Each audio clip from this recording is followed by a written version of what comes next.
तो दोस्तों आज की इस वीडियो में हमारे पास ये देख लीजिए एक फ़ोन है वीवो का V9 मॉडल, जिसे मैंने पूरी तरीके से डिसेंबल करके रखा हुआ है। तो आज की इस वीडियो में हम लोग ये जानने वाले हैं इसकी LCD फोल्डर कॉम्बो जो है उसको रिप्लेस करने वाले हैं, नया कॉम्बो लगाने वाले हैं। तो वीडियो में पूरा एंड तक बने रहना दोस्तों।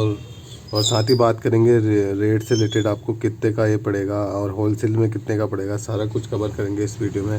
और किन किन बातों का आपको ध्यान रखना है फोल्डर चेंज करते टाइम, सारा कुछ इस वीडियो में कवर करने वाले हैं। तो वीडियो में पूरा एंड तक बने रहना। वीडियो अच्छा लगे तो लाइक, कमेंट, सब्सक्राइब और शेयर ज़रूर करना। साथ में आपको बेल आइकन ज़रूर दबा देना है। मैं ऐसी टेक्नोलॉजी से रिलेटेड, मोबाइल रिपेयरिंग से रिलेटेड नई नई वीडियोज़ अपने चैनल पे रोज़ अपलोड करता रहता हूँ, उसका नोटिफिकेशन आपको सबसे पहले मिले। तो सबसे पहले दोस्तों आपको सिंपली क्या करना है, फ़ोन को डिसेंबल करना है। और डिसेंबल की वीडियो चाहिए तो वो भी चैनल पे मिल जाएगी। और उसके बाद क्रोम की सफाई करनी है दोस्तों। एक यही फ़ोन नहीं है, कोई और फ़ोन हो, कोई और प्रॉब्लम हो फ़ोन में, और कोई और फ़ोल्डर का रेट पता करना है जो आपको ना मिल रहा हो, तो आप कमेंट सेक्शन में कमेंट कर लीजिए, मैं आपका रिप्लाई करूँगा और कोशिश करूँगा कि आपकी प्रॉब्लम सॉल्व हो। और साथ ही दोस्तों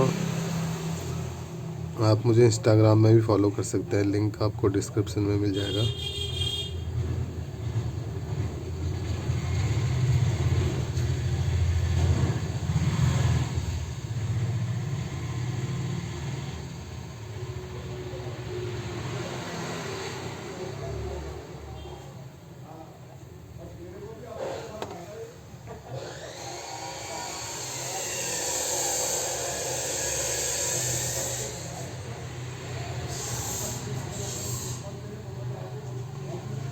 इसमें दोस्तों दो तरह के ग्लू आते हैं, एक वाइट और ब्लैक। तो ब्लैक ग्लू आप यूज करें तो सही रहेगा, इसकी थोड़ी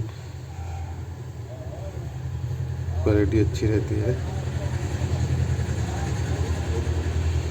तो ये हमने ग्लू लगा दिया दोस्तों, देख लीजिए अच्छे से लगाइए ग्लू, जहाँ ग्लू नहीं है वहाँ फिर से आप लगा सकते हैं।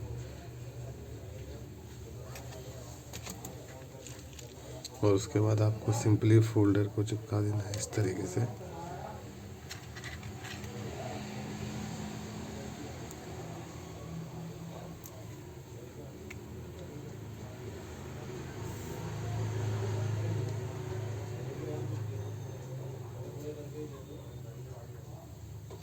आपको फिटिंग देख लेनी है कि फिटिंग सही आ रही है इसकी, तो वो तो आपको पहले ही चेक करना पड़ेगा, जैसा कि मैं आपको अपनी सारी वीडियोज़ में पहले बता देता हूँ।